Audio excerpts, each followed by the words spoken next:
बिस्मिल्लाहिर्रहमानिर्रहीम। अस्सलाम वालेकुम नाज़रीन, मैं हूं आपका होस्ट खुर्रम शहज़ाद। आज के मौजू के साथ कि पाकिस्तान के पहले गवर्नर जनरल जिन्ना थे। 1947 को जब हिंदुस्तान और पाकिस्तान की जब तकसीम हुई तो तकसीम के वक्त पाकिस्तान का जो उस वक्त का जो आइन था वो 1935 एक्ट को अमेंड करके टेम्परेरी तौर पर इंटरिम कॉन्स्टिट्यूशन के तौर पर एक आर्जी आइन के तौर पर इम्प्लीमेंट किया गया था और उसी आइन के मुताबिक मुल्क का गवर्नर जनरल जो था वो मुकर्रर करना था। तो हमारे मुल्क के पहले गवर्नर जनरल जो थे वो कायद आज़म मोहम्मद अली जिन्ना मुकर्रर हुए। सवाल ये किया जाता है और तनकीद भी ये की जाती है कि इंडिया में लॉर्ड माउंटबेटन को गवर्नर जनरल बनाया गया था, तो पाकिस्तान में लॉर्ड माउंटबेटन को गवर्नर जनरल क्यों नहीं बनाया गया? या ये सवाल इस तरह किया जाता है कि जिन्ना ने माउंटबेटन को गवर्नर जनरल का ओहदा ऑफ़र क्यों नहीं किया? अगर इंडिया कर सकता था तो पाकिस्तान भी कर लेता। तो ये एक सवाल भी किया जाता है और एक तनकीद भी की जाती है। तो नाज़रीन, ये एक बड़ा अहम मौजू है और ये एक तारीख़ी लिहाज से कन्फ्यूजन भी हमारी यंग जनरेशन में पाई जाती है और हमारी यंग जनरेशन को एक मिसगाइड किया जाता है या दूसरे तरीके से एजुकेट किया जाता है कि जिन्ना के ऊपर एक तनकीद के बुनियाद पर हमारी जो अवाम है, जो यंग जनरेशन है, उस हवाले से उनको मिसगाइड किया जाता है। तो आज के मौजू में हमने ये बात करनी है और इस बात को प्रूव करना है कि जिन्ना जो थे वो गवर्नर जनरल के ओहदे पर बैठे, मुकर्रर हुए और माउंटबेटन को क्यों नहीं बनाया गया पाकिस्तान का गवर्नर जनरल। तो इस हवाले से थोड़े से ज़रा तारीख़ी हक़ाइक़ हैं जिसको सामने रखना बड़ा ज़रूरी है, जिससे ये साबित होगा कि माउंटबेटन का पाकिस्तान के लिए गवर्नर जनरल के ओहदे पर बैठना अच्छा था, बेहतर था या बेहतर नहीं था, नुकसानदेह था। आएँ कि अब हम ज़रा तारीख़ी एक हकीकत जो है वो सामने लेकर आते हैं। बरतानिया में इलेक्शंस हुए। इलेक्शंस में लेबर पार्टी कामयाब होकर जब आई तो लेबर पार्टी का मंशूर ये था और उनका उस वक़्त का जो इलेक्शन का जो नारा था, जो स्लोगन था वो ये था कि अगर हम जीत गए तो हम हिंदुस्तान को आज़ाद करेंगे, हम बर-ए-सग़ीर को, सब कॉन्टिनेंट को हम आज़ाद करेंगे, हम मज़ीद और इसको अफ़ोर्ड नहीं कर सकते हैं। तो जैसे ये कामयाब हुए तो कामयाबी के फ़ौरन बाद अपनी लॉर्ड क्लेमेंट एटली जो प्राइम मिनिस्टर थे बरतानिया के, उन्होंने अपनी पार्लियामेंट में अपनी पहली स्पीच में ये बात की थी कि हम बर-ए-सग़ीर को आज़ाद करने जा रहे हैं। और इसी बुनियाद पर उन्होंने यहाँ पर जो वाइसराय थे जिनका नाम था लॉर्ड वेवल की जगह उन्होंने एक दूसरे वाइसराय को यहाँ पर हिंदुस्तान के लिए मुकर्रर किया जिसका नाम था लॉर्ड माउंटबेटन। माउंटबेटन को उन्होंने एक टास्क के साथ यहाँ पर भिजवाया और टास्क ये था कि आपने जाकर हिंदुस्तान की आज़ादी या तकसीम या पार्टीशन का प्लान आपने करके उसको तकसीम करके आपने आना है, ये आपका टास्क होगा। माउंटबेटन इसी टास्क के साथ यहाँ पर हिंदुस्तान आए, बर-ए-सग़ीर यहाँ पर आए। जब वो यहाँ पर आए तो उन्होंने सबसे पहले ये कोशिश की कि अगर हिंदुस्तान को मुत्तहिदा हिंदुस्तान को अगर हम रख सकते हैं तो वेल एंड गुड, नहीं हो सकता है तो फिर इसकी पार्टीशन करना ज़रूरी हो जाएगी। लिहाजा उन्होंने अपनी तरफ से कोशिश की लेकिन मुत्तहिदा हिंदुस्तान की आज़ादी पॉसिबल नहीं थी। फिर उन्होंने पार्टीशन की तरफ अपना प्लान जो था वो तैयार किया। जब पार्टीशन प्लान तैयार किया तो वो पार्टीशन प्लान नेहरू को उसने बताया। तो नेहरू ने जैसे ही वो प्लान देखा तो उसने वो प्लान रिजेक्ट कर दिया। उसी वक़्त उसने रिजेक्ट कर दिया कि ये कौन-सा प्लान आपने तैयार किया। अब उसने रिजेक्ट क्यों किया, ये नाज़रीन आपको इस बात से वाज़ेह होगा कि उसमें हिंदुओं के, कांग्रेस के जो इंतहा पसंद जो हिंदू थे, जो हिंदुस्तान में वो हिंदू जो हिंदुस्तान पर कब्ज़ा करना चाहते थे, हिंदुस्तान को अपनी मुट्ठी में रखना चाहते थे, तो उनकी ख़्वाहिशात और उनकी उमंगों के ख़िलाफ़ वो प्लान था और उसमें मुसलमानों का फ़ायदा था और हिंदुओं का नुकसान था। इसी बुनियाद पर उन्होंने रिजेक्ट कर दिया। तो वायसराय लॉर्ड माउंटबेटन ने बड़ी आसानी से उनको कह दिया कि ठीक है, कोई बात नहीं, हम एक दूसरा प्लान तैयार कर लेंगे। अब हिंदुस्तान की तकसीम की बातें हो रही हैं। हिंदू और मुसलमान 2 कौमें हैं। एक बड़ी कौमों का तकदीर का फ़ैसला होने जा रहा है और वो जनाब उनको इतना लाइट ले रहे हैं, कहते हैं कि ठीक है जी, दूसरा बना लेंगे। तो फिर माउंटबेटन ने अपने एक मुशीर थे जिसका नाम था वीपी मेनन, जो हिंदू थे, उसको कहा कि भाई तुम बना लो। उसने जब वो प्लान तैयार किया, वो प्लान जब नेहरू को बताया गया तो नेहरू ने उसको ओके कर दिया, उसको पसंद आ गया कि ये तो हमारे फेवर में है, ये तो बड़ा ज़बरदस्त प्लान है। तो पहली बात ये है कि माउंटबेटन का किरदार यहाँ से मशकूक होना शुरू हो गया था, और उनका ये कैरेक्टर जो था, जो मशकूक शुरू हुआ या मशकूक होना आश्कार हुआ, तो इनके इस कैरेक्टर से मुस्लिम लीग की लीडरशिप बखूबी आगाह हो चुकी थी कि माउंटबेटन जो है, तो उनका कैरेक्टर, उनका किरदार, उनकी तवज्जो, उनकी जो सोच है, जो फ़िक्र है, वो हिंदुओं की जानिब ज़्यादा है और मुसलमानों की जानिब कम है। तो ये है पहला वो नुक्ता जहाँ से इनका जो किरदार है वो मशकूक होना शुरू हो जाता है। दूसरा, जब आप इस प्लान को उठाकर देखें तो इस प्लान में वाज़े तौर पर मुसलमानों के साथ, पाकिस्तान के मुसलमानों के साथ एक वाज़े तौर पर एक बहुत बड़ा फ़र्क किया गया है। एक बहुत बड़ा एक ऐसा फ़र्क किया गया है कि जिससे आपको खुद अंदाज़ा हो जाएगा जब हम इसकी तज्जिया जब हम करते हैं। अभी हम इसका एनालिसिस करते हैं इस कानून का, इस प्लान का, जो कि हिंदुस्तान पाकिस्तान को तक़सीम करने के लिए बनाया गया था। आ जाएँ इसमें टोटल जो है तो वो 7 आर्टिकल्स हैं, 7 आर्टिकल्स हैं। आर्टिकल 1 पे आप आ जाएँ। आर्टिकल 1 में ये कहा गया है कि पंजाब और बंगाल जो हिंदुस्तान के सबसे बड़े सूबे हैं, इनकी असम्बलियाँ इस बात का फैसला करेंगी कि वो पाकिस्तान के साथ शामिल होना चाहते हैं कि या हिंदुस्तान के साथ। एक बात, ये पहले आर्टिकल में ये पहला नुक्ता है। अब ज़रा दूसरा नुक्ता सुने। दूसरा नुक्ता ये है कि अगर इन दोनों सूबों की सूबाई असम्बलियों ने पाकिस्तान के हक में फैसला किया कि हम पाकिस्तान के साथ रहना चाहते हैं, तो ऐसी सूरत में, अब यहाँ पर नाज़रीन ये ज़रा बात गौर से आपने सुनना, ये नुक्ता आपने समझना है। साथ ही कहा गया कि अगर ये पाकिस्तान में शामिल होना चाहते हैं तो ऐसी सूरत में बंगाल और पंजाब में वो ज़िले, वो डिस्ट्रिक्ट्स जो हिंदू मेजॉरिटी हैं, वो फिर अलहदा किए जाएंगे और वो हिंदुस्तान में शामिल किए जाएंगे। और फिर साथ ये कहा गया कि इन सूबों में हिंदू अक्सरियती ज़िले और मुसलमान अक्सरियती ज़िले, इनकी तकसीम के लिए एक बाउंड्री कमीशन, एक हदबंदी कमीशन बनाई जाएगी जो इस बात का फैसला करेगी कि कौन से ज़िले हिंदू हैं और कौन से ज़िले मुस्लिम हैं।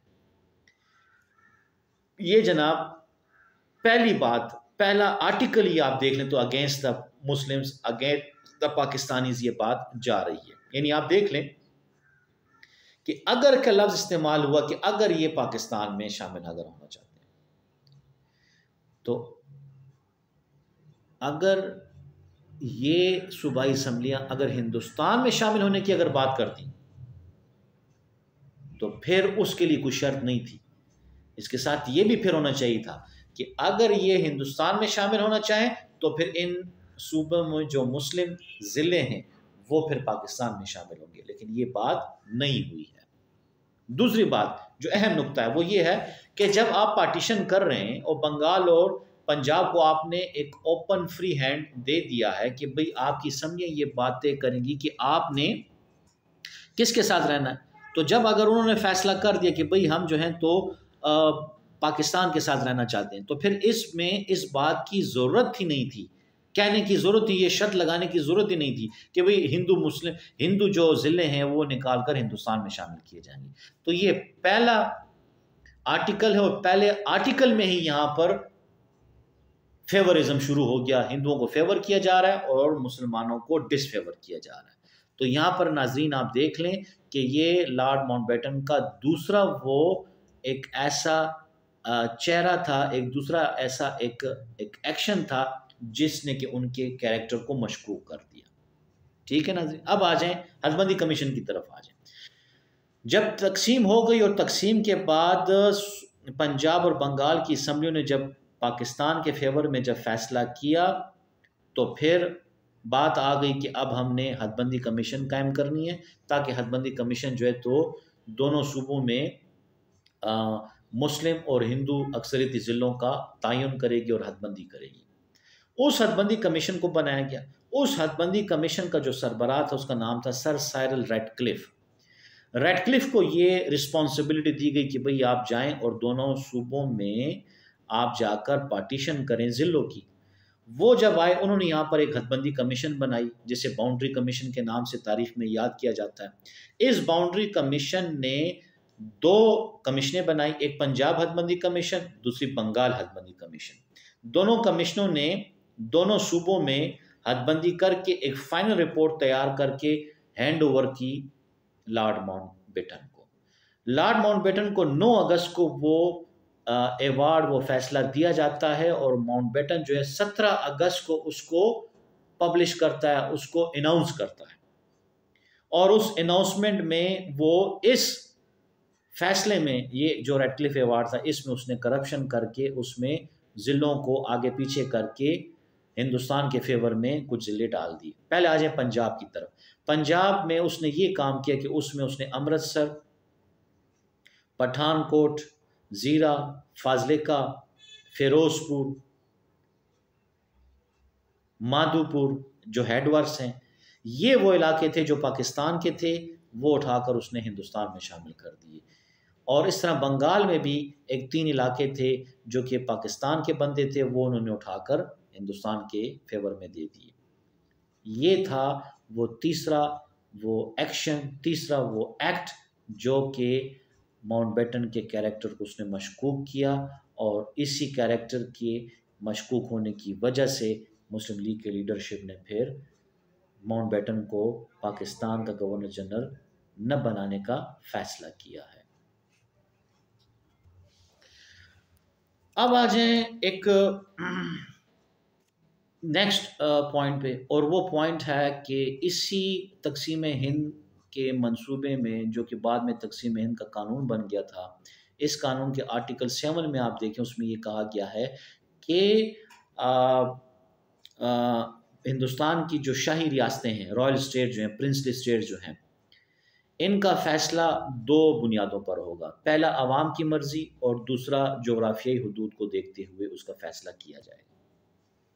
अब आ जाएं कश्मीर की तरफ। आप आ जाएं कश्मीर में फौजकशी का, उसमें आर्मी को उतारने का, मिलिट्री ऑपरेशन करने का जो ऑर्डर था वो दिया था इसी माउंटबेटन ने दिया था, क्योंकि ये गवर्नर जनरल था और गवर्नर जनरल के ओहदे पे बैठ गया था। तो इसी ने डायरेक्शन दी थी आर्मी को, और आर्मी की ये पुष्पनाई जो थी इसने की, और कश्मीर में इंडियन फौजियां उतारी गई और इंडिया ने कश्मीर को बजोर कब्जा कर लिया। अब इंडिया ने किस रास्ते के ज़रिए कश्मीर में फौजकशी की है? तो वो रास्ता जो था उनको मिला है पठानकोट के ज़रिए। और पठानकोट ये वो इलाका था जो पंजाब का था, जो पाकिस्तान का था, और इन्होंने सोचे समझे मंसूबे के तहत इस पठानकोट को उठाकर इंडिया में शामिल किया गया, और इसी पठानकोट से रास्ता गया कश्मीर को।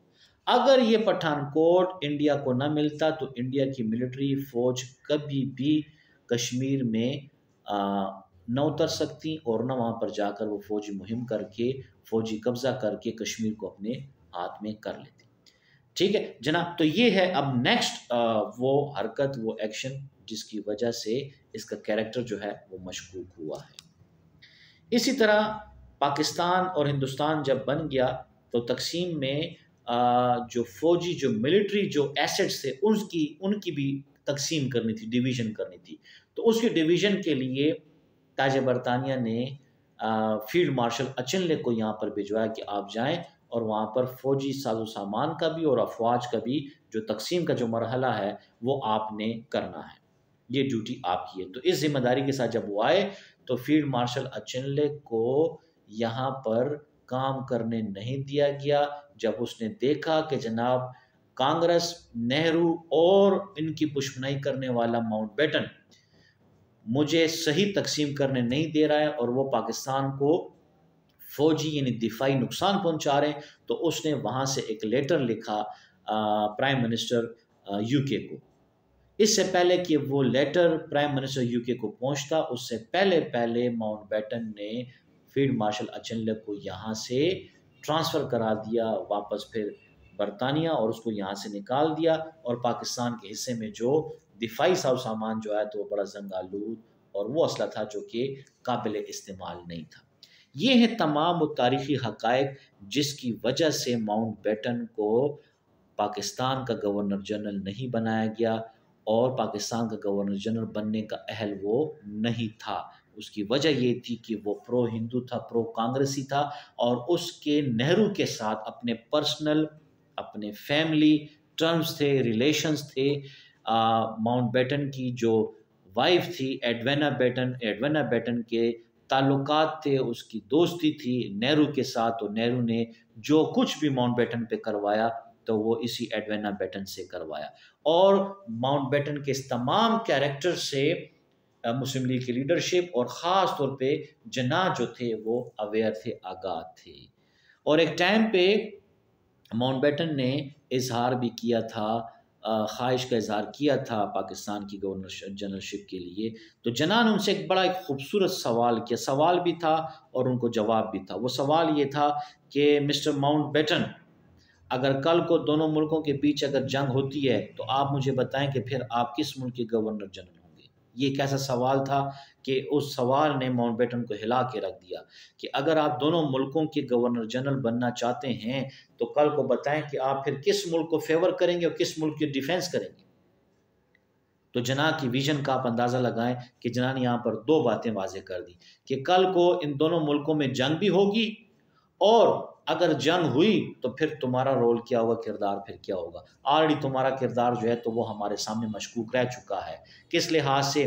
तकसीम हिंद के कानून के हवाले से, तकसीम हिंद के कानून के पहले जो आर्टिकल है पंजाब और बंगाल, उस हवाले से, फिर पंजाब और बंगाल की जो हदबंदी कमीशन बनाई गई उस रिपोर्ट को तुमने चेंज किया, हमारे इलाकों को उठाकर उनके हवाले किया, कश्मीर पर कब्जा कर। ये सारी वो बातें थी कि जिसकी वजह से माउंटबेटन का जो कैरेक्टर था वो बड़ा मशकूक था, पाकिस्तान के लिए नुकसानदेह था, पाकिस्तान के लिए बंदा फेवरेबल नहीं था, और ये प्रो कांग्रेसी, प्रो नेहरू था, जिसकी वजह से पाकिस्तान का गवर्नर जनरल ये बनने का अहल नहीं था।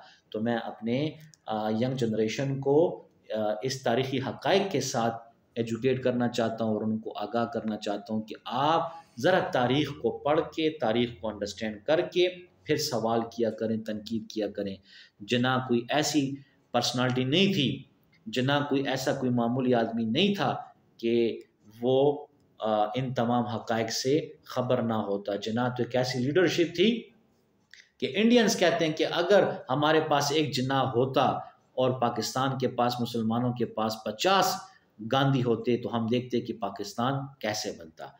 तो बार कैफ ये था आज का मौजू कि पाकिस्तान के पहले गवर्नर जनरल जिन्ना क्यों थे और माउंटबेटन को क्यों नहीं बनाया गया। तो तारीख़ हक़ाइक़ आपके सामने मैंने रखें। अपनी तरफ से मैंने भरपूर कोशिश की। नाज़रीन, अपना, अपने घर वालों को, गिरद नवाह का ख्याल रखना।